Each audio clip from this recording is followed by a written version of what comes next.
A minha entrevistada de hoje será Rízia da Silva Andrade, engenheira agrônoma, mestre em entomologia, doutora em agronomia, pesquisadora e diretora de produção da Biogin Soluções Entomológicas. E o tema da nossa entrevista será Insetos no Controle de Pragas. Olá, Rízia, prazer ter você aqui, seja bem-vinda. Oi, Divino, prazer. Obrigado pelo convite. Ô, Rizzi, as mulheres no geral têm medo de insetos e você, pelo jeito, é o oposto. Você ama insetos? Exatamente. Essa paixão começou na graduação, quando eu comecei a fazer estágio na disciplina de entomologia, que é uma disciplina que trata do estudo das pragas agrícolas. Você fica sediada em Goiânia? Isso, a Biogin fica em Goiânia. Nós temos um escritório no Parque Tecnológico da UFG e a produção fica no Jardim Presidente.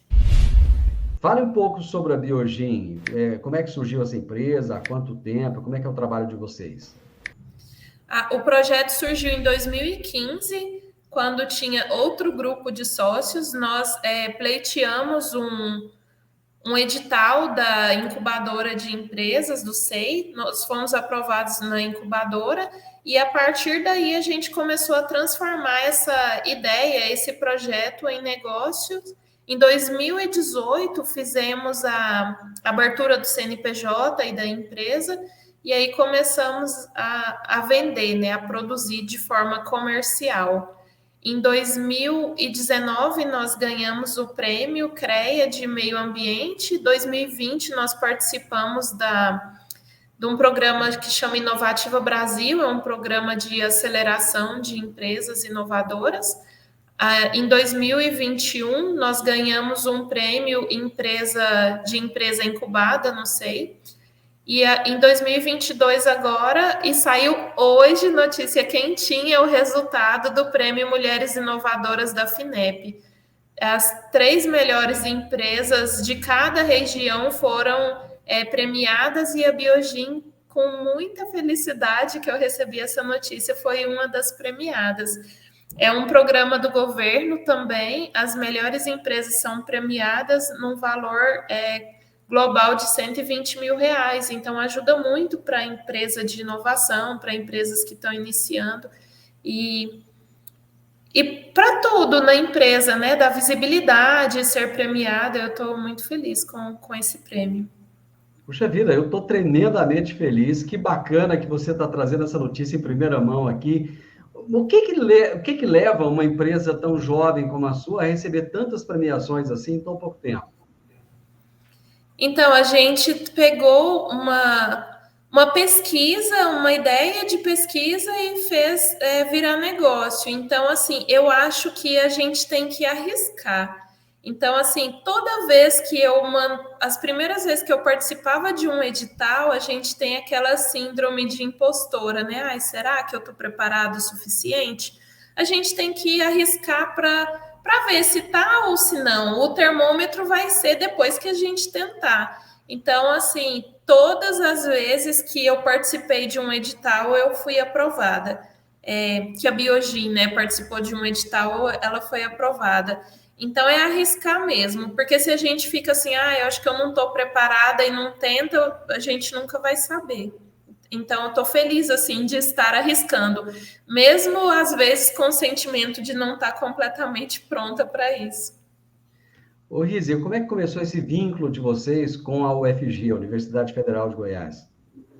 Eu fiz a graduação na UFG, eu sou engenheira agrônoma, e em 2015, quando eu participei do edital, a nossa composição de sócios era outra, era eu e um colega, e ele falou: olha, tem um edital aberto, vamos tentar? Aí eu escrevi o projeto, meio sem saber o que era, então a gente foi aprendendo a empreender na prática, né? Então a incubadora ela é necessária para empresas jovens que têm projeto e que não têm nenhuma outra empresa próxima para se espelhar. É importante para ela dizer se está no caminho certo ou não. Então ela ajuda a gente em habilidades e competências que a gente muitas vezes não tem, ou tem e não sabe que tem, para poder desenvolver e empreender com um retorno melhor, com um sucesso maior. Então,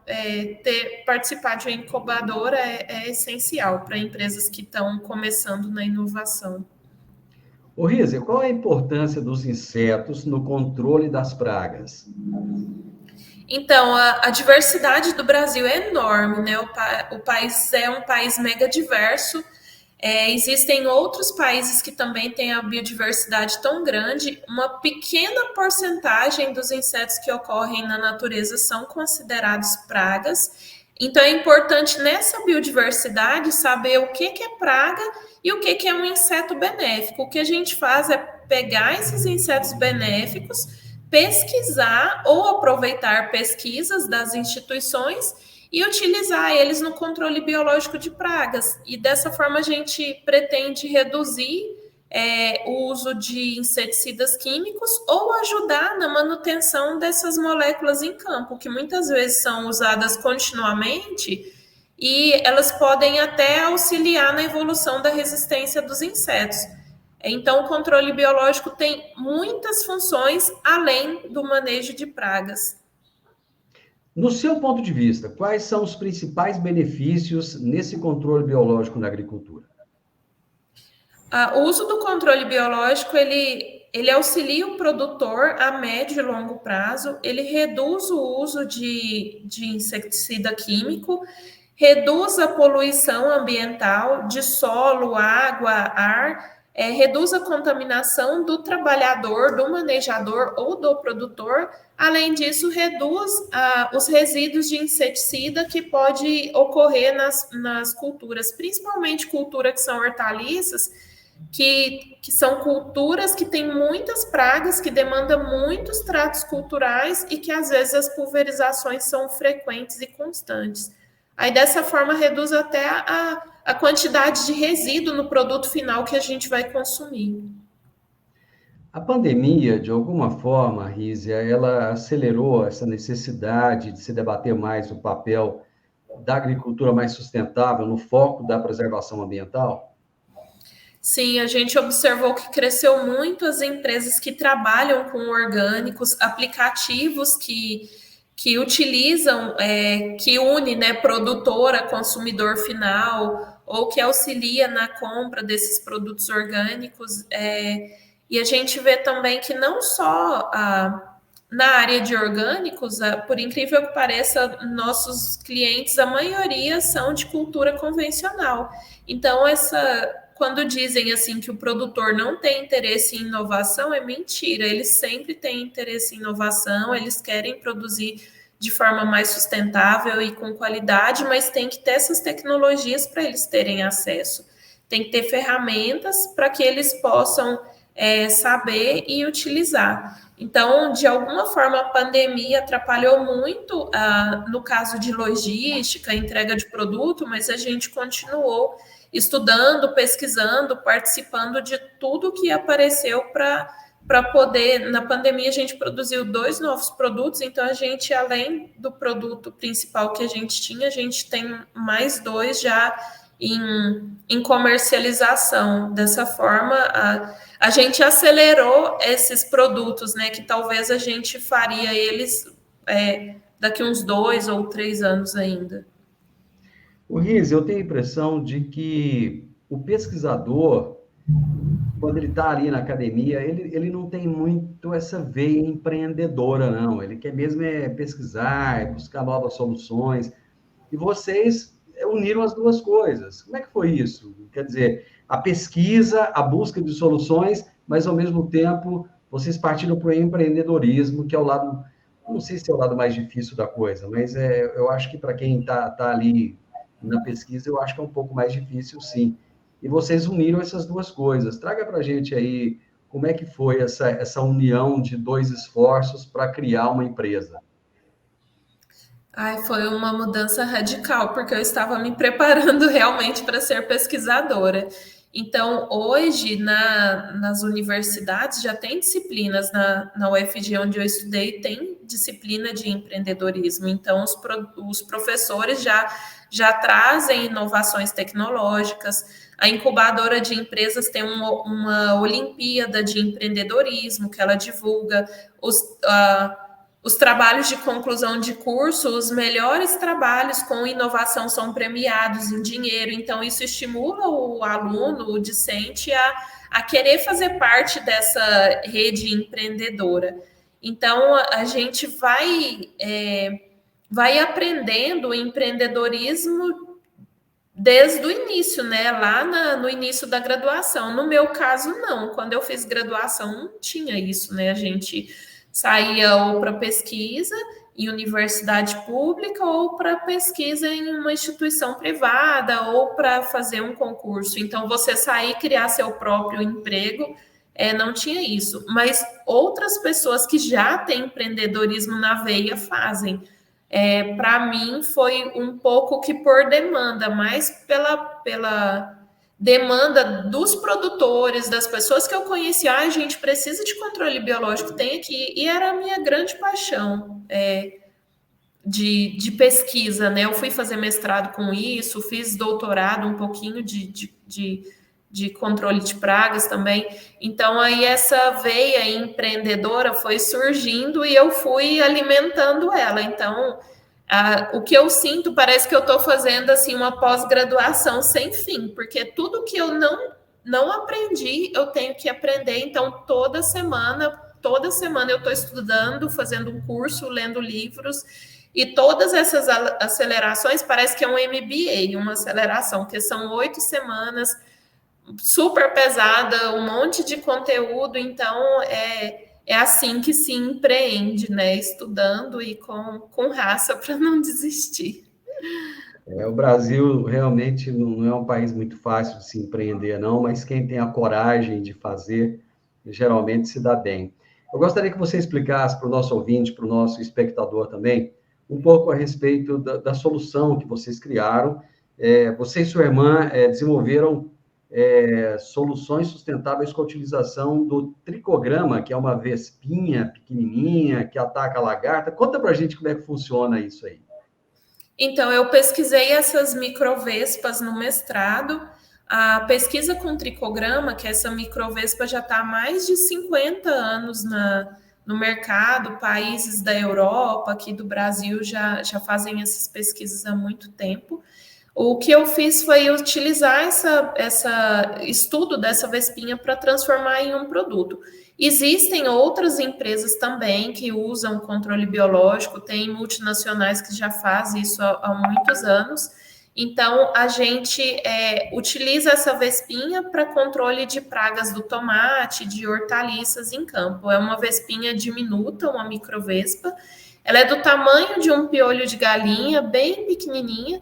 Então, no campo, ela parasita ovos de mariposa e borboleta, impede que nasçam lagartas e, assim, evita que elas comecem a comer a cultura e causar dano. Então, é como se fosse um controle preventivo.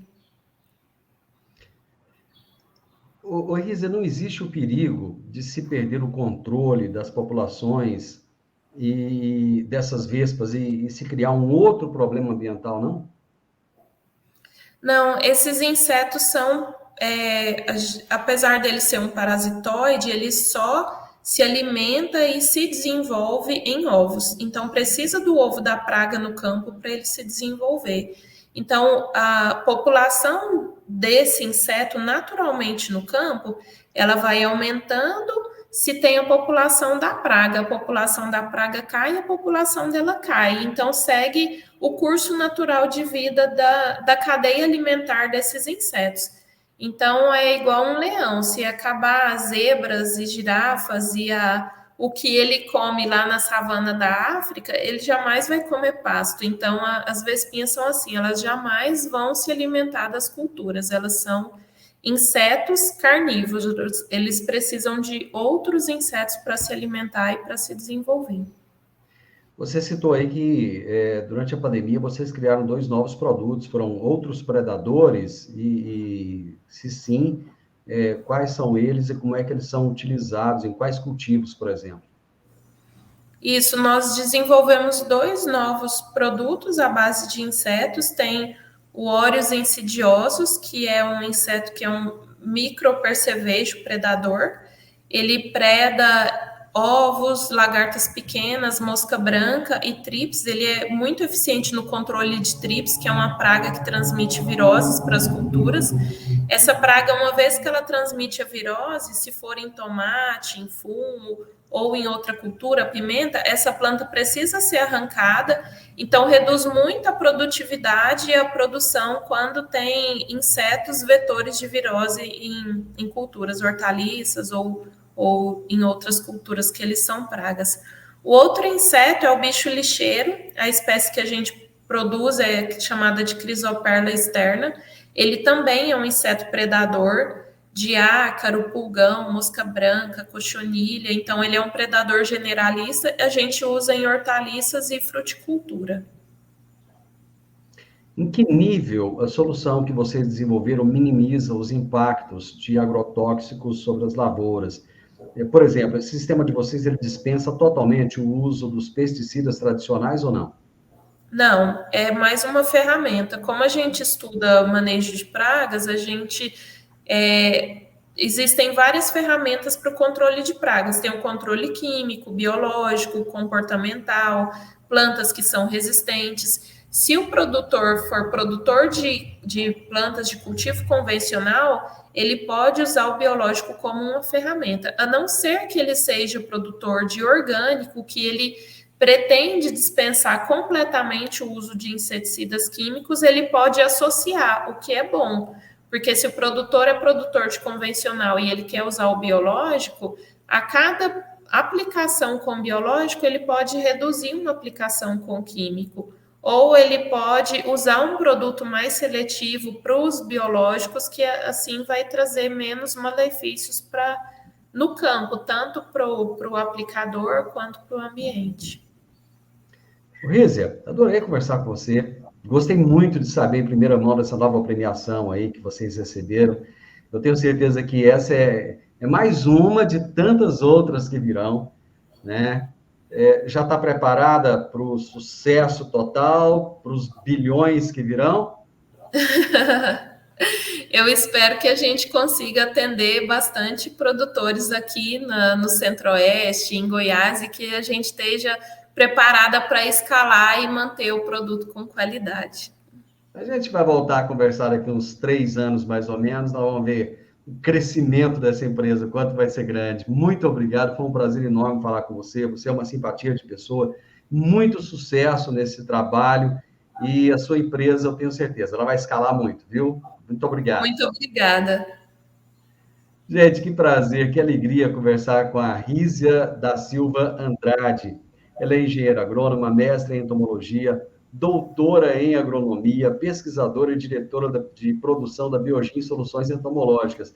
Tão jovem, mas ao mesmo tempo tão empreendedora e já fazendo tanto pelo agronegócio. Isso é que nós precisamos de ver no Brasil. Pessoas que fazem a diferença.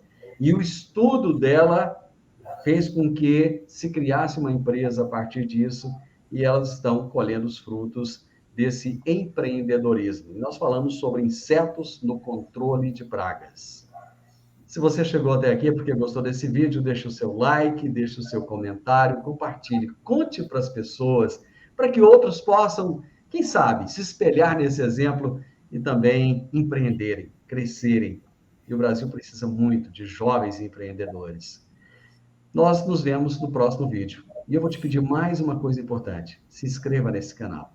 É muito importante para que a gente possa trazer novos vídeos para vocês. Nos vemos até o próximo vídeo. Até lá.